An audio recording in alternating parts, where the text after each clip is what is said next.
We are going live. Going live. Dumpster fire's not on, William. The dumpster fire. Oh, yes, it is. Your shoulders. Where's dumpster fire? Where's dumpster fire? Oh, there it is. All right. I just want you to be like that the whole show. Just Here like, we go. Move over, kids. I forget to say the move over, kids anymore. But that is we are here live. I'm back. I was lost in an alternate reality that I created with my my spouse, who is an android. Or am I watching that? Have you guys seen WandaVision? yes.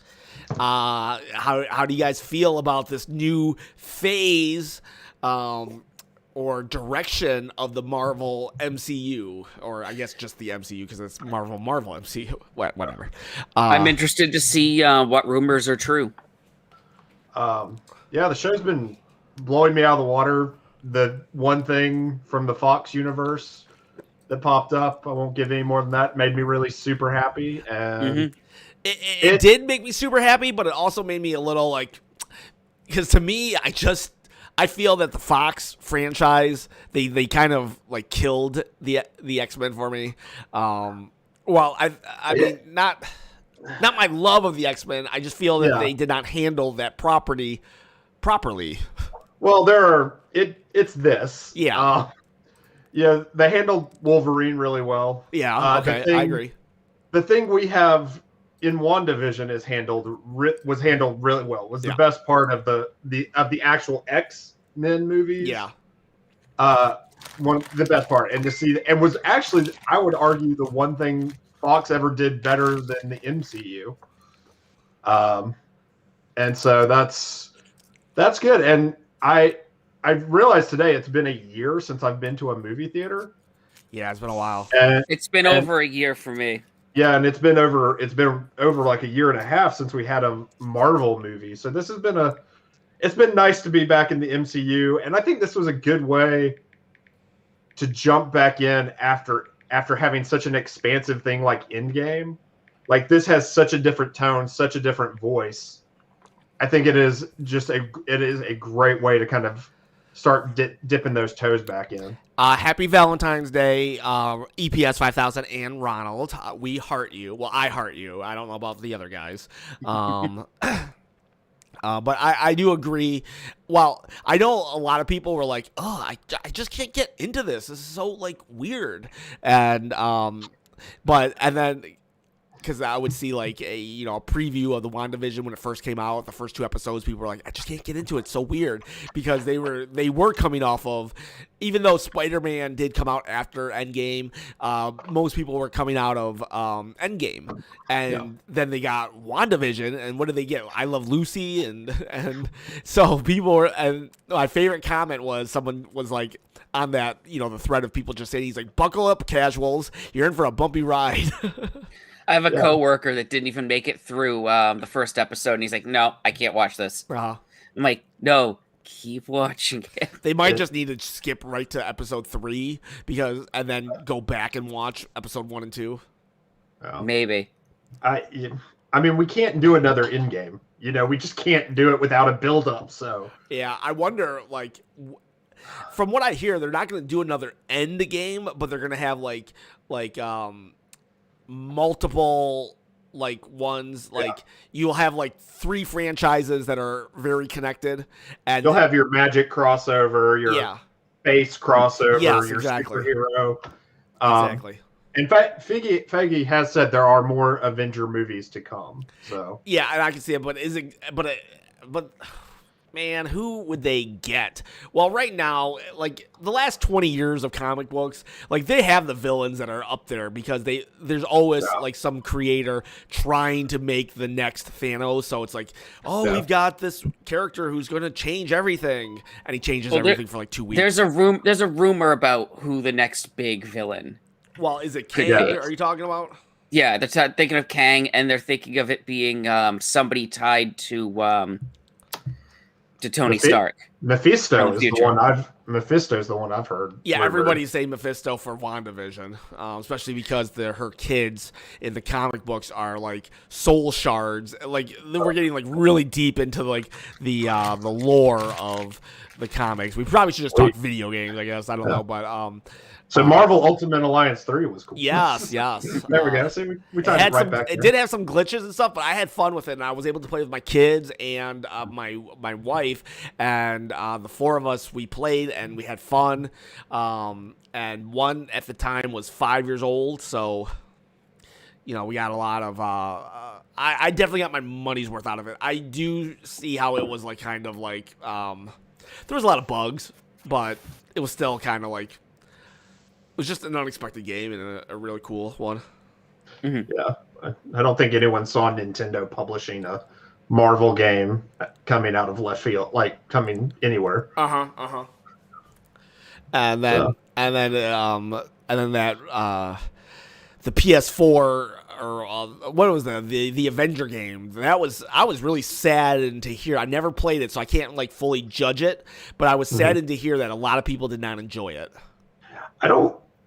We've talked a little bit. I don't think it was what people were expecting. I think they were expecting a game like Spider-Man. Probably. I mean, I kind of was too. So, like, what kind of game was Avengers? It's kind of a Destiny game. It's an online game. There is like a small campaign in the beginning that you take on being Miss Marvel, which is cool, and I'm all for Miss Marvel. There's probably some people complaining about Miss Marvel being the focus, but I didn't mind that at all. My big problem with the story was the whole. I mean, how spoiler do we want to get with it? I mean, it's been out forever, so it's basically just getting the gang back together is basically the whole plot. Yeah, and then after that, it's what I heard. It's online missions that are very repetitive. Yeah, and I mean they've added one new character so far, and it has not made the money they were hoping it would make. No, didn't it lose like $60 billion or something? It lost a lot from what I understand. Yeah, and that sucks. Yeah, there was also a lot of fussing about Spider-Man being exclusive to the PS4. Yeah, I could see, I see why people are mad, but I also see why, from a business standpoint, you sell the character, especially because Sony owns the. Well, I mean. I think they have the video game rights at the moment because of they have it through it, and they've. Guys, should we deny DJ Castillo or admit him? Well, we'll admit. Hey. Once again, I love that picture because I'm always like Harlequin romance novel right there. He's coming. He's just leaving that picture. Yeah. Oh, there he is. For whatever reason, also Devin couldn't join us this week. Something's going on at his house, so hopefully everything works out. So I almost went back to bed. The last 2 weeks I haven't been here. What have you guys been doing? Like I was expecting for all three of these windows to be on fire when I got back. So I have been working my hosting duties. I'm a little hurt. I'm going to turn this way for a little bit just so I can compose myself. Yeah, well, behind the curtain, he didn't even have a bandana on when he first came on today. He had a hat, people. You're trying to expose this man, dude. I know, an expose. Yeah, like we're just getting all kinds of exposure. This is the behind the scenes episode. Little known fact, David is actually the head of the NSA. Yep. And he's 6 feet tall. Yeah. David is actually Sakurai. Like, that's why David is such a big Sakurai fan. Like, he's just promoting himself. Just propaganda. What have you guys been it's been 2 weeks. What have you guys been playing? You've been playing Bowser's Fury, haven't you, Bandana? I played through all of 3D World and Bowser's Fury. All right, cool. So let's say that to the end. Let's say not the end of the show. Let's say that. Let's go to David, then William, then Bandana to see what have you guys been playing. Are you still just Smash Brothers and Persona 5? No, Resident Evil 5 and Kirby's Dreamland 3. I've changed it up. I changed it up a little bit, man. Kirby, huh? Yeah, Kirby's Dreamland 1 and Kirby's Dreamland 2 are not on the Nintendo Online System thing, whatever they want to call it. I don't know what it is, but and 3 has always been one that I wanted to play. I never really played it. I don't think it sold terribly well because it was made like during the N64, Well, like was already out, I think. Oh, so it kind of did like a Twilight Princess, but they did not release it on the other coming console, though. Right. And that's why Kirby Crystal Shards looks very similar to Kirby's Dreamland 3 in terms of the I guess the way Kirby feels and some of the particle effects look very similar to Kirby's Dreamland 3. Low poly. Yeah. What else I've been playing? Yeah, Resident Evil 5. So I took advantage of the PS5's backward compatibility, and Resident Evil 5 was probably like the epitome of Resident Evil, the action game, right? And but say what you will, but that is a really good co-op game. I've been playing it with my cousin, and it's been a lot of fun, man. I think we are like minutes before we beat it, actually, and I had to stop because there were some things I needed to take care of before the podcast. But man, what a lot of fun! A lot of fun, and I think they created the feel of the I don't know, anxiety through the co-op aspect. So Resident Evil 4 was like they kind of just threw you in a village, and it's kind of suspenseful. But Resident Evil 5 takes place, majority of it takes place during the day, so it's not really a scary game. It's just anxiety between two people. I tried playing that game, and like I just can't. Resident Evil is just not. I'm just not good at it. Just like, and I'm not like really a horror fan, anyways, of movies and whatever. But like, I just like, I mean, those things come at me, and I just don't know what to do. I'm just like, I'm just shooting everywhere. Like, I mean, and then David, you saw me play one time. What did we play Resident Evil 5 together at E3? We did. We took some couple switches, and we played the one of the when you encounter the first chainsaw guy. Yeah, and, I got destroyed. So I had to throw Ken across this broken building, and I had to snipe from afar. And Ken was supposed to open up the latch downstairs so that I can, Yeah, I couldn't do anything. I just didn't know what to do. He just started knifing the air. Which yeah. The air is poisoned. Let's attack it. So we got Resident Evil 5 for you. What about you, William? So I was playing a little bit of Resident Evil 7. I have to go back to playing that. I think I was near the third boss. I think. Nice. Yeah. Nice. If you count the because there's the old brother. There's the old house. Right. And then the change of scenery. Right. So it's the second boss after the change of scenery. I was almost to that. Okay. Gotcha. Yeah. I'm trying not to give away stuff for the game. Yeah. Well, people at this point, I don't think really, if you're watching a YouTube channel about video games, I think you're you kind of people are you're a little more expected to get this stuff or just say spoiler alert. I don't think we need to hide it from anyone. It's the boss that's in the basement or the butcher area. For anybody who's played it, so that was the one I was getting to. And I don't know how to pronounce the name of the game. But it's that one series that one Japanese series, that Adelaide Riza. I think Devin picked up a copy of it for the Switch recently. He picked up number 2. Okay, it was you that picked it up. No, I didn't pick it up. Devin picked up number 2, the sequel. Number 2, okay, yeah. I'm playing number 1. I just beat the final boss, and I was working on doing the rest of the stuff to complete the story. Going crazy right now.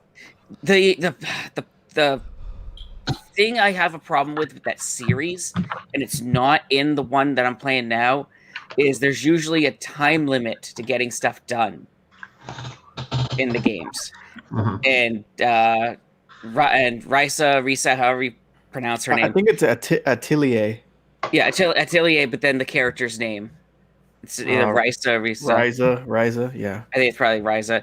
But yeah, that one doesn't have the time limit. Mm. So you can just go at your own pace and make stuff, and I like that a lot better because I've mentioned it before in the show. The time limits really bother me in a game. It's a perfect way to create a feeling of urgency. Yeah. I mean, I was playing through the game. I think like one boss gave me difficulty, and I get to the final area, and the enemies were a little bit more difficult. I get it to the final boss, and the boss kicks my butt. I'm like, all right, I guess I have to get better weapons. And even with going for, I think I'm level 40 right now. At level 40 and getting the weapons up as high as they can by getting the the way you make the weapons, the ingredients you put into it. My ingredients were pretty much level 999 for the most part, and I'm making these 999 pieces of armor and putting all these stats on it. The boss was still giving me problems. In the chat right now, Holly Pinky, she or he, I don't know. Holly Pinky, like, do you have a preference on what I call you? I like, for some reason, I think the name Pinky makes me just think of a girl. But if that's not you, let me know. But Holly Pinky says, like, always saying about a Halo coming to the Switch and stuff, and like they're like always committed about the Halo coming to the Switch. And EPS says that there's a rumor. Do you guys know anything about the rumor? Like, or is it just I hadn't heard anything. Isn't there always a rumor that Microsoft is about to unleash Game Pass on the Switch? Yeah, that was I was for sure that was going to happen a while ago. There's a serious rumor, that GTA 5 is coming to the Switch finally. I'm like shocked that it hasn't already. I thought that was like a no-brainer, like at year 2. I thought year 2 it was a no-brainer to bring GTA 5. I mean, it's on pretty much everything at this point. Right. And I mean, and the Switch is about an Xbox 360 PS3 in power, right?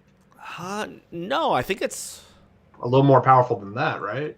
It's definitely. I mean, wasn't the Wii U a 360?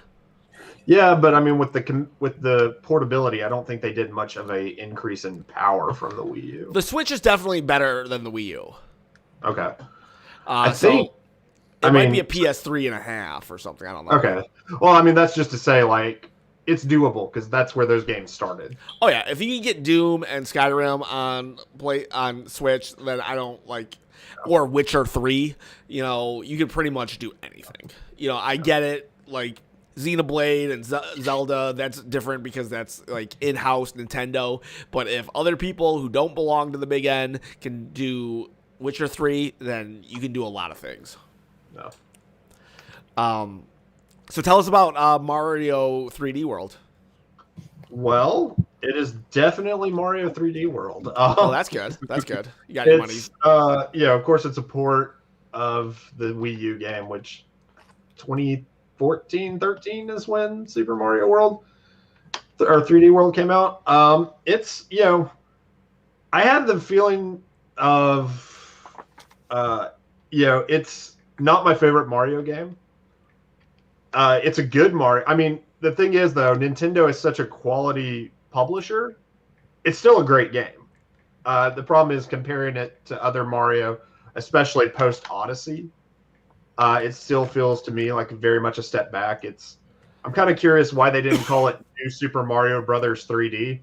It was very clear, like that's the aesthetic they were going for. That's what informed a lot of the decisions they made. But it's a good game. What about the Fury part? I heard that it had like it's like very open world and okay, yeah. So Fury is like a Miles Morales Uncharted Lost Legacy. It's like a DLC, sort of a full game. And what it is,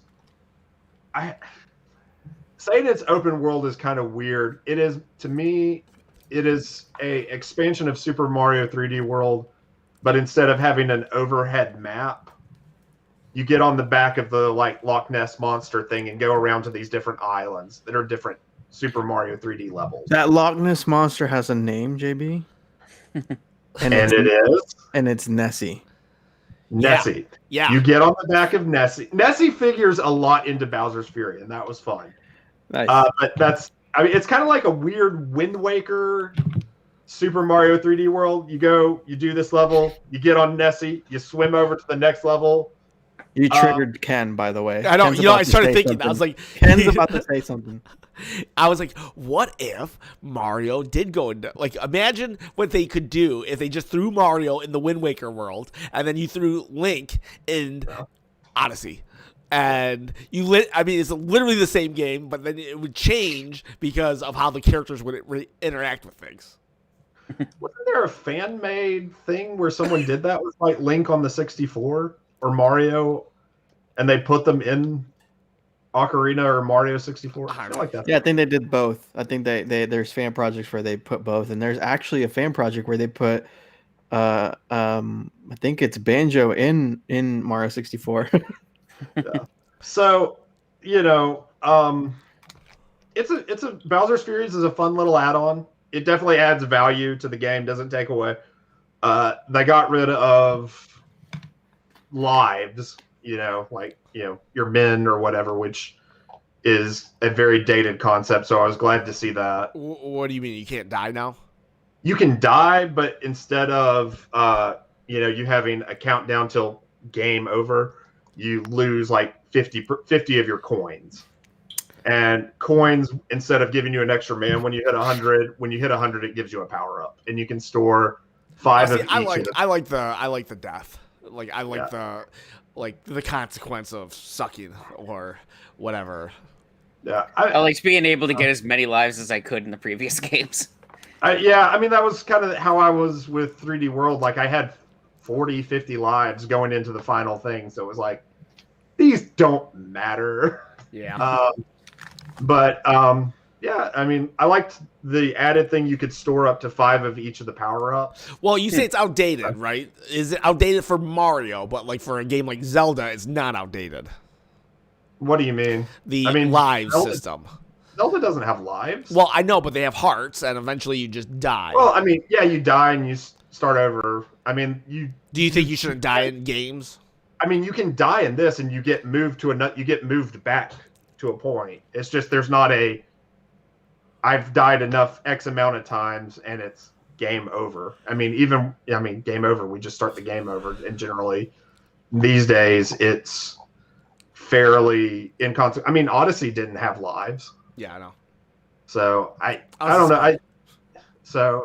I think penalties for, like I said, losing half your coins, things like that are more fitting for a modern game, personally.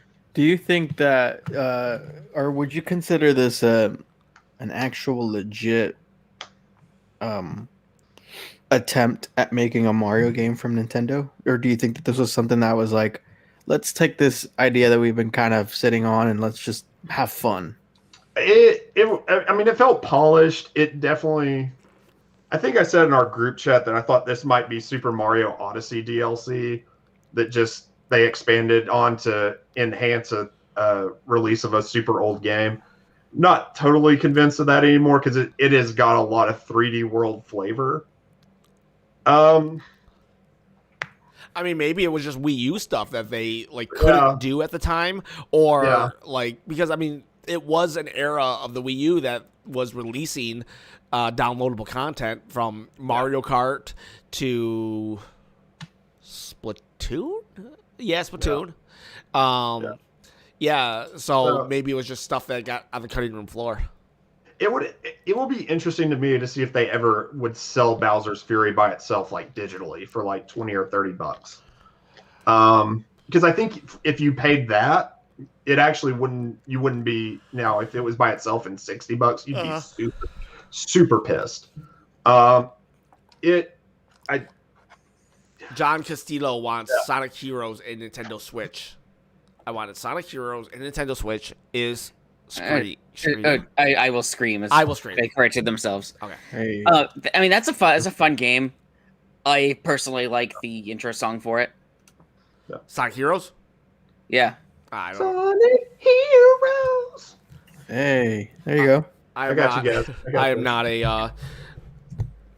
I drew the line. You know, when Nintendo, when Genesis started coming after Nintendo, I was like, "F you, Sega." It took me a long time to forgive Sega for trying to put Nintendo out of business. I'll drop the opening in the chat. Nice. So I've also, I do want to. Oh, no, what were you gonna say? No. I was just gonna throw in. I've also been playing Chrono Trigger. Chrono Trigger on the SNES. NES on a CRT TV for David right there. If you guys want to play that game and you don't have the ability to play it, there's a very good DS version that you can buy for. It's still at least without the case, you could probably find it for 20 to 25. So it's still a very valued game. Like that Chrono Trigger is probably, even without the box, is probably like $40-$50. And it's got additional content too. The DS version. It's got a couple extra endings. I think. Let me check one thing. Like it's not a super great version, but it's generally out there.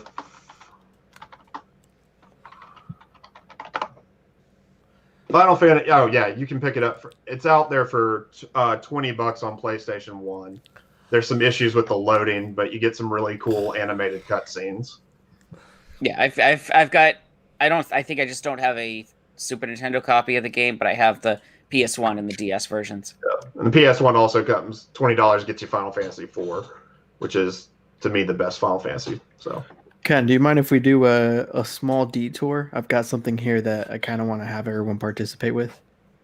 Sure. Are we coloring? Do you guys know about these? Oh. No. It's like a gotcha thing, and it comes in a little box, and you don't know what you're gonna get, kind of thing. So I want to have everybody just guess what you think is in it. Get? It's it says collect all 6 cup tins, and I think it's per logo or item that you get in Mario Kart: mushroom, fire flower, banana. But where did you get it? I'm not sure actually. So have you just like had this in your room for a long time and you're just gonna open it? No. My mom and my sister brought it up here, and they want to show it off. Okay. So it's probably a Spencer or something kind of gift. Okay, so I'm gonna say star. It's a star in there. I'm going with red turtle shell. I'm gonna go with the fire flower. I kind of hope it's a banana peel though, but I'm sticking with my star. Red turtle shell, stop. Star. That's the star. Star. All right. So, Nice. Like what exactly is that now? Because I thought it would be like in the shape of a star. It's called Winner's Cup Candy, so I think it's candy. I think you deduced that one. So you need to eat some candy now and like give us a does it taste like? Am I gonna do a flavor review right here? Yeah, Is this flavor review. These David, look it's your like time to candy. shine, man. This is magic time. These look like power pellets. So they're mints, I think, is what it is. Or I don't want to hear what you think. I want to hear what you know, man. I want you to take that food and feel it with your soul. You're wasting David. our time with. What you I'm think. sorry. I'm trying my best here. Let's see.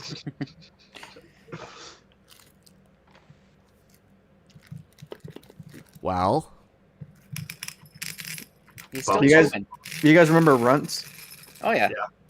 A It's like nerd. the banana runt. Okay. Oh, okay. But then there's a very perfumey taste at the end. For me. Now, interesting fact: the artificial banana flavor that we're used to. Why does That's William know this? Whatever it is, why does he know this? That's the original flavor of what bananas were. There was at one point the bananas we used to have were kind of wiped out, so it's the bananas we have now. It's a new new strain of banana that's less susceptible. I am a banana. But no, there's a video series on YouTube, Lofty Pursuits.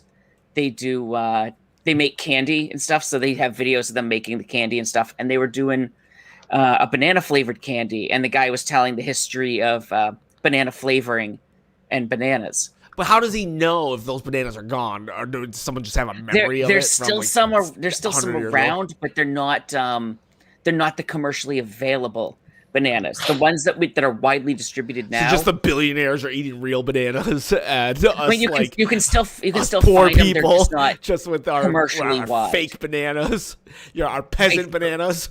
I think it's referred to as. Where's Bernie? I want real bananas for everybody.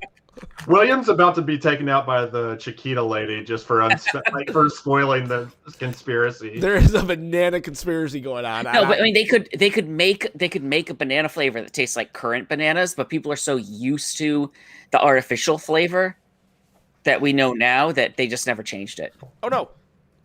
Are you guys still there? Yeah, I'm here. I see you. Okay. I just hit a button and my whole screen went blank. Whoops. Hang on a second.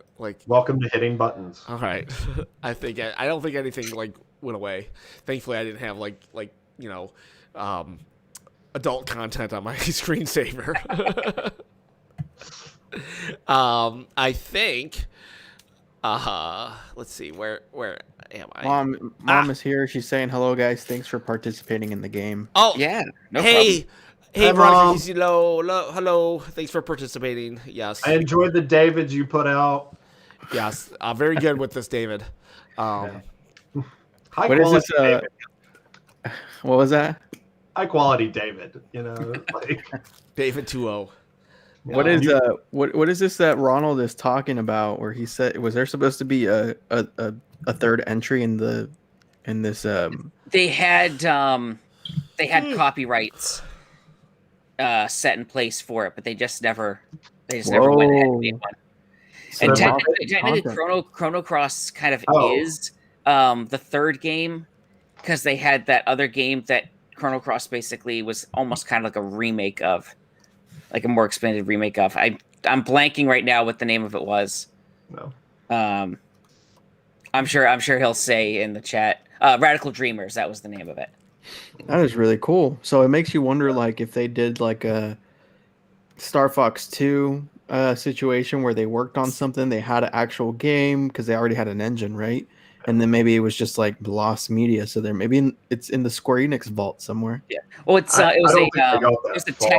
was a text-based game, and it's kind of a prequel to Chrono Cross because it tells the story of Kid and Lynx and stuff concerning that. I think if you were to get the announced third game that was supposed to happen of the Chrono series, it would, at this point, it would be developed from scratch like Shenmue 3. Mm-hmm. I don't think there's anything sitting in the vault that they would put out, sadly. And I think they would definitively connect it to everything else. God, I would love a Chrono collection for the Nintendo Switch. Just like we got the collection of Mana. Square, that would be my game of the year for Square if they did that. I mean, Chrono Trigger is just such an amazing game, and it's like one of those times where a super band concept actually produced something of its weight, because you had the director of Final Fantasy, the director of Dragon Quest come together, and apparently not an ounce of ego, and they just made what a lot of people consider to be the greatest Japanese RPG, if not the greatest RPG of all time. And Frog from Chrono Trigger, they used him in this kind of forgotten now YouTube series called Life in a Game. Mm-hmm. He was one of the main characters of it, and he was just crass and insulted people. That's not how Frog works, though. He was fun. It was humorous in how he went about saying stuff to people.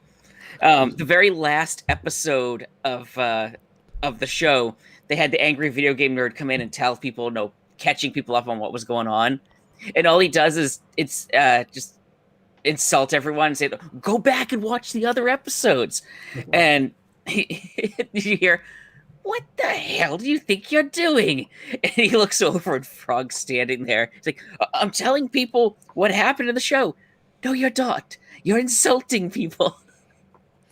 Yeah, that's kind of why I like Kazooie so much from Banjo-Kazooie, because she actually just like insults people throughout the she's entire crass. game. She's very crass, and I love that about her. Like, I think she made fun of like Bottles, and Bottles dies. Spoiler alert, but he dies, and you get to see. My gameplay's ruined. Well, he doesn't die at the end or anything. You still interact with Bottles, but you interact with his ghost in the beginning of the game, throughout the entire game actually. And she still calls him like Four Eyes throughout the entire thing. Even Dead, though I don't care. that's why I love Kazooie. She's so cool. What's the biggest like burn that you can think of in a video game? Like Spoony Bard. Huh? Spoony Bard. Oh, jeez, yeah. Edward at Spoony Bard in Final Fantasy 2/4. What is it? Just he calls them Spoony Bard? Yeah. So Edward. So Tella is angry because his daughter ran off with Edward the Bard to get to elope, and he finds them, and they've been massacred by the bad guys, and his daughter is dying, and she actually sacrificed herself to save Edward the Bard, and Tella is angry and is like shooting spells. Tella is the mage character, and he's shooting spells at Edward in this fight sequence. And at just one point in time, he just randomly yells. And this is like a weird localization thing. "You Spoony Bard!" And it's. I remember that first time I saw that and I was younger than David. I was probably like 8, 10. You know, Younger than me is anything below 29, man. Like, I was still an infant in the womb.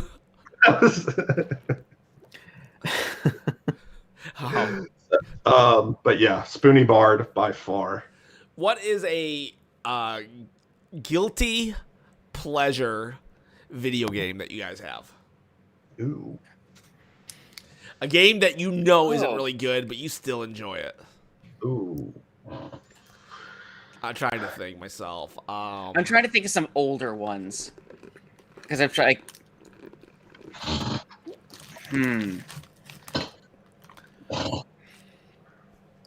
And if you can't think of anything, then just go to a movie or a TV show. Oh, I think I could think of one. Yeah.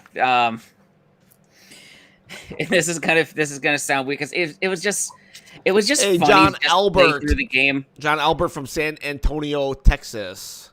Hello. I hear I'm no longer in Texas, but I know that you guys are getting some cold fronts coming in, so keep warm. What's up, Spooky? That's my friend Spooky, man. John? Mm-hmm. Spooky Daddy. Spooky Daddy 00. We met on COD and Man, on what? Call of Duty. Call of Duty. Oh. He's from San Antonio, which is about 6 hours away from me. And he's a cool dude, man. We just vibe out. So now he's a fan of your channel. He subscribed, liked, and shared. Thank you, Spooky. Spooky Daddy. I'm just gonna call you Spooky Daddy from now on. If I ever call you anything other than Spooky Daddy, I want you to correct me, and I gotta always call you Spooky Daddy, just like that. He'll love that. I want a whole compilation. I'm gonna do a TikTok video now, just be going Spooky Daddy, Spooky Daddy. Ken, I don't want to say that it's Zelda 2 because I know everybody says that's one of the worst Zelda games, and I love it. But no, I think one of the guilty pleasures would have to be BMX XXX. BMX XXX. Okay. It's such a bad game, but it kind of makes me laugh about how bad it is and just the stuff that they did in the game, the perversion and how the Gamecube version is the one that did not get censored. Okay. Nice. Yeah. No, GameCube, PlayStation 2, and original Xbox, and I'm pretty sure it was the GameCube one that did not get censored. I would say for me, mine is Night Trap. I've not played it since, but I have fond memories of that game. But at the time, I was just like, I don't even know if I was a teenager or not, Hey, but I played it when it first came out. It was one of like 3 Sega games. Like even earlier, I told you I hated Sega. Well, my friend forced a Sega Genesis on me with a Sega CD, and 3 games were a part of that bundle, and Night Trap was it. And I remember playing Night Trap a lot and thinking, this game's not bad. And years later, I can look back on it and be like, yeah, that game was bad. However, I still have really fond memories of it. So I refuse to go back and play it because I don't want those memories to be tarnished by the actual gameplay.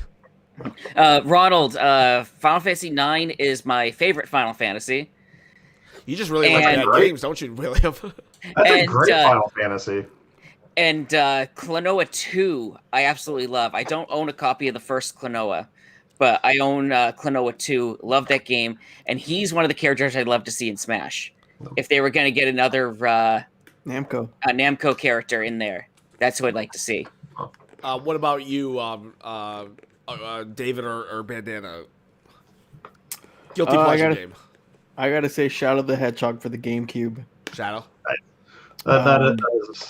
It's such a there was such a fan outcry, or I don't even know if it was fan outcry because the fans defend it, and that's fine. I defend it too, but giving Shadow a gun seems like the most counterintuitive thing, right? But it works. Like he's like, yes, I know Shadow's an edgelord, but it works, and he's cool. And I'm tired of pretending he's not cool because he is cool. I like how this became a Joker meme. I'm tired of pretending he's not. You think he's cool? Futurama, the episode where they do the whole Wizard of Oz thing, and I think Zoidberg was playing the Cowardly Lion, and he wants courage, and the professor's like, "Who needs courage when you have a gun?"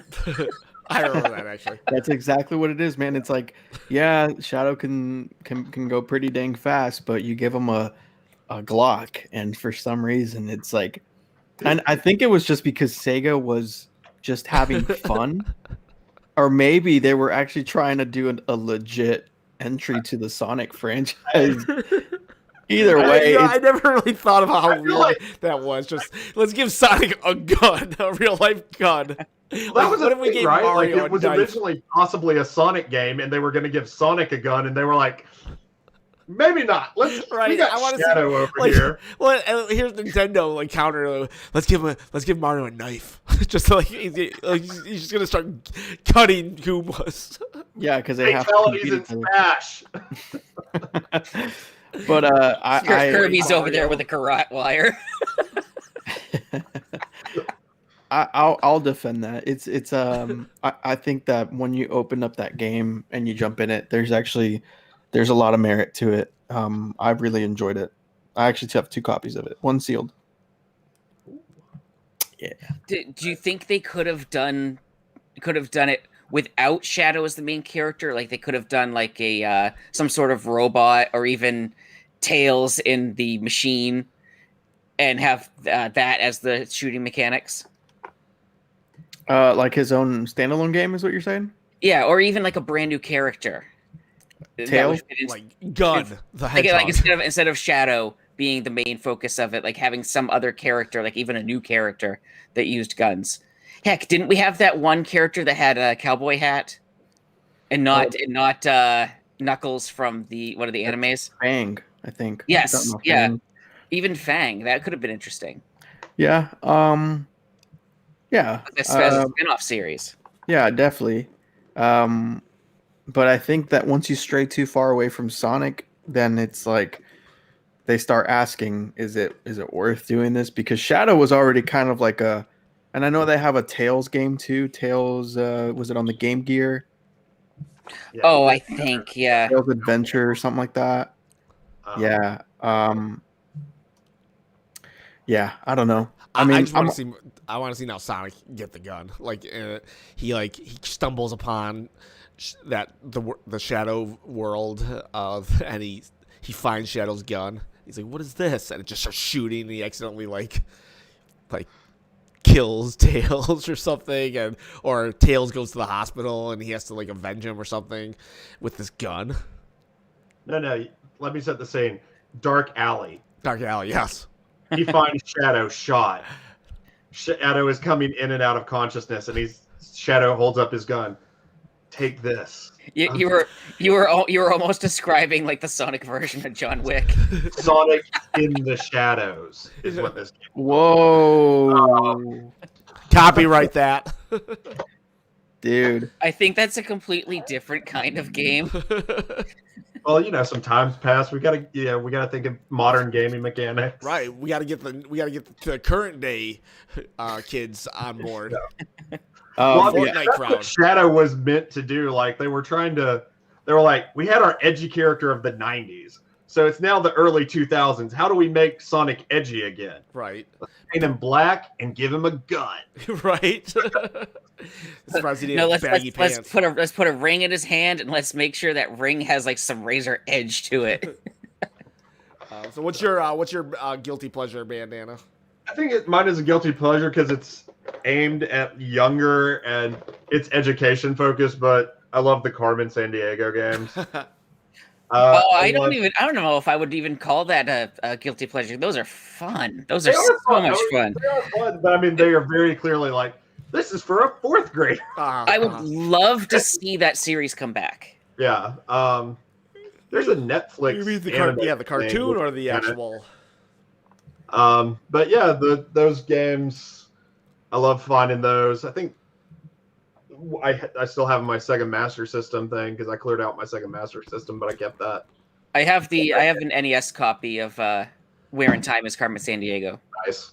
Would you guys prefer? Sylvia, hi.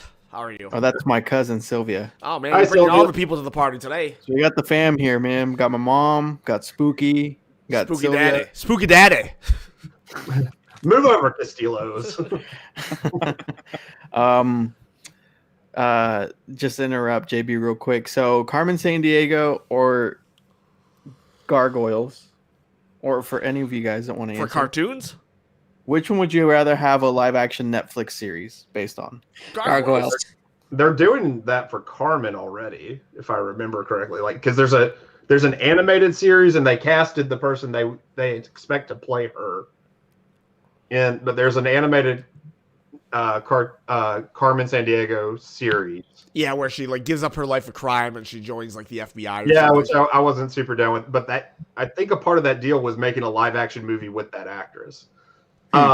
Sorry to ruin your hypothetical by making it real, David. I just shadowed you. And Carmen has a gun.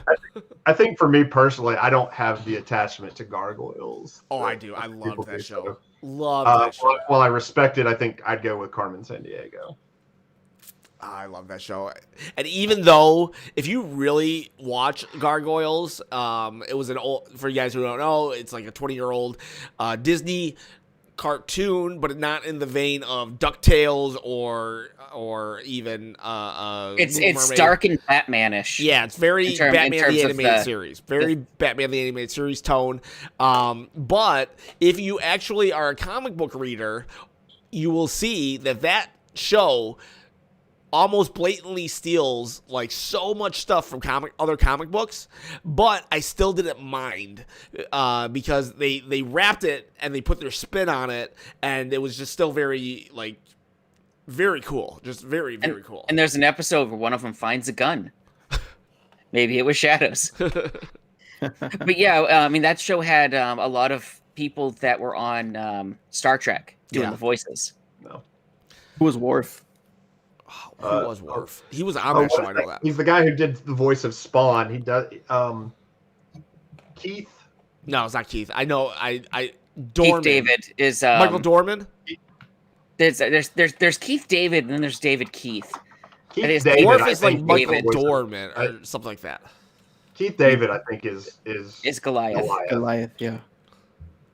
And then Riker is I don't remember the names of the characters on that show. My wife probably, if she was listening to me right now, she'd be yelling at me, telling me the names, because she loves that show. Yeah, I mean, there was Brooklyn, Hudson, Broadway. They were all the other gargoyles were named after places in New York. Yeah. Yeah. That I remember. it had such a that was like a show that you could tell they knew how they wanted to end it, and they just kind of worked their way towards it. And then when they ended it really well, and wrapped everything up, and then they had like another season, and it was kind of lame because it was just like, oh, we got renewed, now what? And well, I think Jordan Peele actually already pitched something to Disney for a live action adaptation, which anything Jordan Peele does I'm 100% behind. is he the Twilight Zone guy, the new Twilight Zone guy? Most recently, yes, but he's wanted to Get Out. He did Get Out, and he also did Us, which was kind of a thing. So he would be good for that. Um, you have now switched my vote to. I would love to see Gargoyles live action. I'd take that over Carmen. And where they I want to Where's original Waldo actors movie, back though. too. Where's Waldo movie? How about that? I want a dark, gritty Waldo movie. I think we need to give Waldo a gun and explain why he's hiding. Where's Waldo's gun? It's a detective movie, and they're trying to find him. Oh, they're going to ask you once. Where's Waldo? Where is he? We've got 24 hours to find him. Okay, let me pose a question to you guys. First, we're going to talk about Spooky. And Spooky has a PS4, and he loves Call of Duty. But can you guys suggest him something to play if he's not playing Call of Duty on his PS4? We'll start with JB. Spider-Man, Miles Morales. And just one little short reason why. It's the greatest game to ever grace that console. No, it's just a really good action-oriented open world, but it's not open. It's open world doesn't feel overwhelming. It honestly evokes the feelings of Breath of the Wild for me. You see something out of the corner of your eye, and you want to go explore it. So, but there's still a good bit of emphasis on action. Okay. I'm going to say the game that's like Breath of the Wild for me is Breath of the Wild.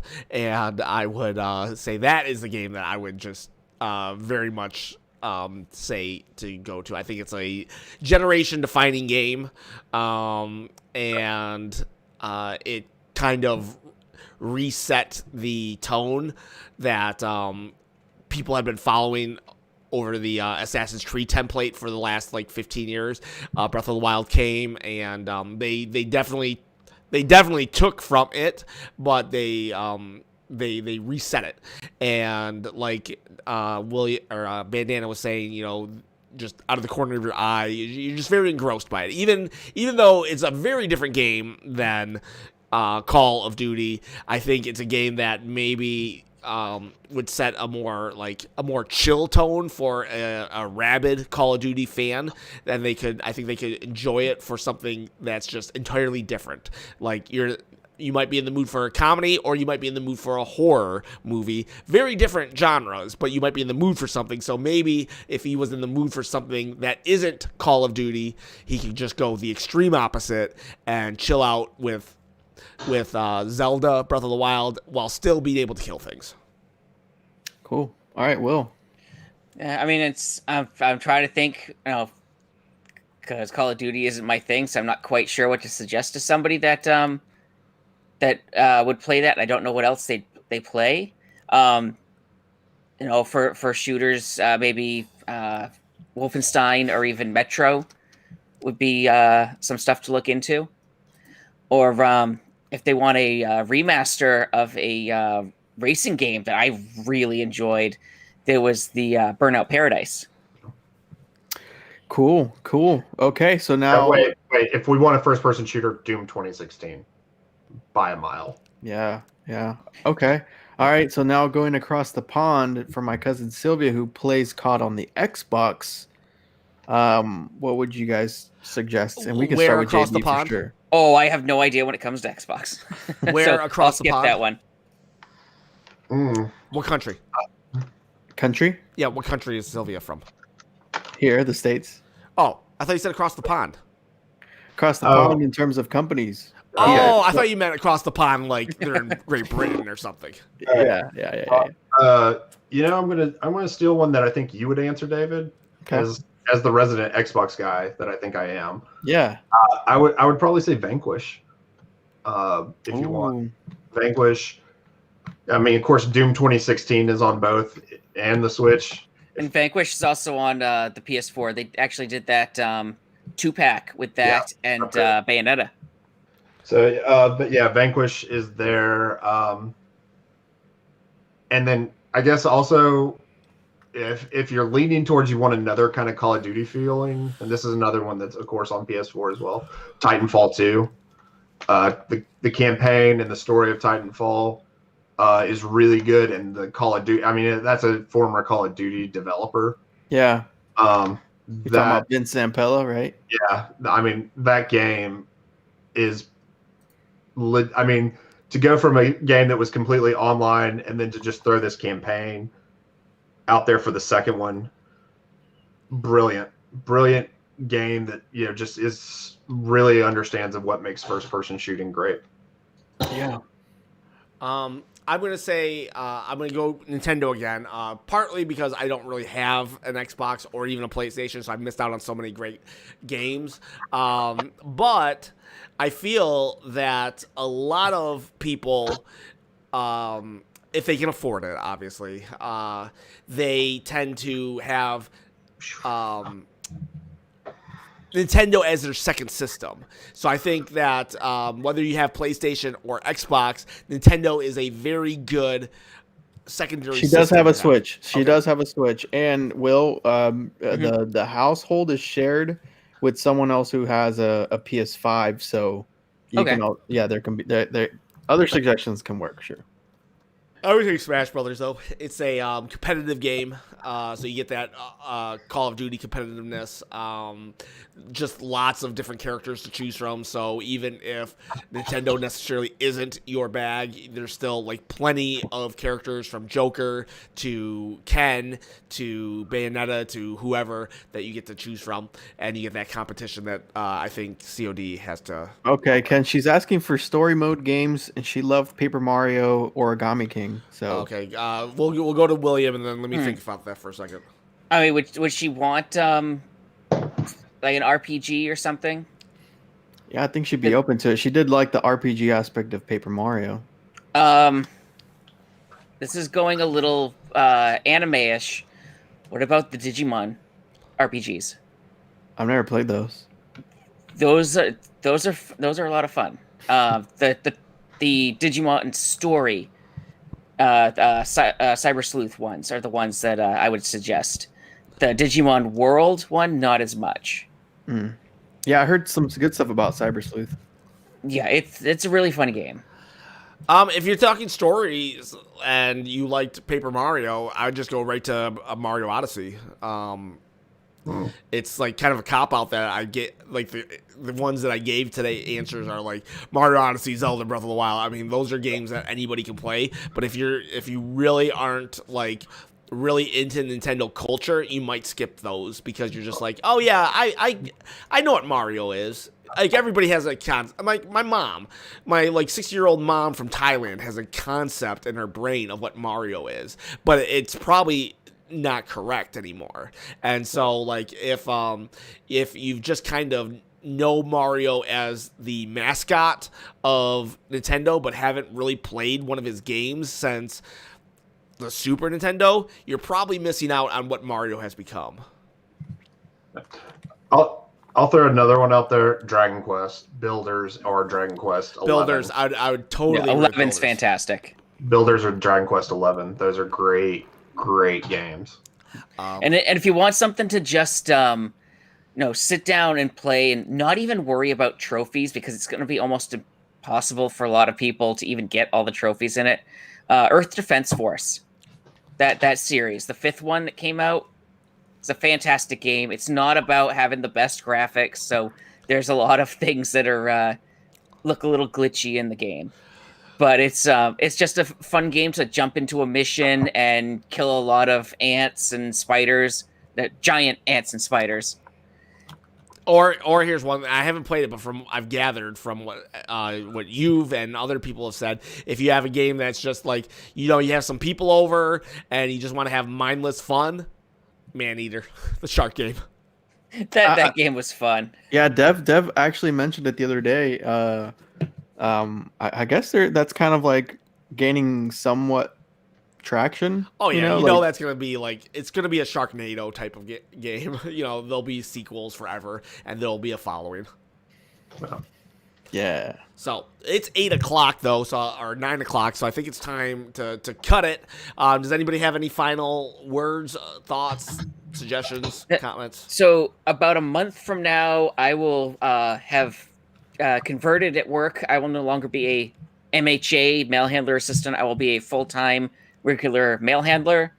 I don't know what my schedule is going to be yet, because you have to bid into getting a position, and I'm trying for overnights again, and I'm trying for having Sundays off. So we'll see what happens. Well, that's something like we can, as a whole, maybe we can talk. This is not if like we need to reevaluate as a whole. Like, I don't know if you guys still like Sundays or whatever. But whatever, we can talk about that off the air. Bandana, what anything on your end? How's your channel coming along? What you doing? It's coming. I should have some content out this week. I did put up a little bit ago my Game Pass game of the month and my Wii U game of the month, where I look at a different Wii U game and a different game that's on Game Pass. Game Pass game of the month that I want to, even if it's on everything, is a game called Cyber Shadow. If you love old Nintendo games, pick this game up. I think it's $20.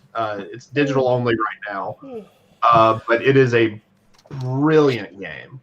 Brilliant, fun retro game. All right. Oh yeah, I heard. Yeah, I just looked it up. Yeah, I have seen stuff about this one. And you should watch my Game Pass game of the month video. All right, that's Bandana Gamer. It's a great take on it. I mean, the guy presenting is awesome, and he's ravishingly handsome too. Oh, I mean, I'm aware. I mean, I look in the mirror and I'm like, subscribe. What about you, David? I just wanted to say final words. Shadow is cool. Even my mom thinks so. So that's all I got to say. Well, that's the vote that counts. I mean, sure is. Just remember, guns don't kill. Shadow kills. Hedgehog with guns kill. Yeah. All right. And Spooky and Sylvia, thank you. New followers for you, Ken. Thank you, Spooky Daddy and Sylvia. San Antonio and Bandana Gamer. Go look up Bandana Gamer. It's spelled almost like, check out Bandana Gamer. Yep. Almost like banana, that we no longer exist except for the rich Uber class. And Ronald and EPS 5000. I saw you guys and Holly Pinky. I appreciate you guys showing up and talking. Sorry we didn't interact as much as we maybe typically do, but we'll see you next week, 8 p.m. Eastern Standard Time. Have a happy Valentine's. Valentine's is like after a massacre or something. What was that? I don't know. Go massacre someone for Valentine's Day and celebrate. Guys, it's been surreal. Have a good night, and we'll see you later.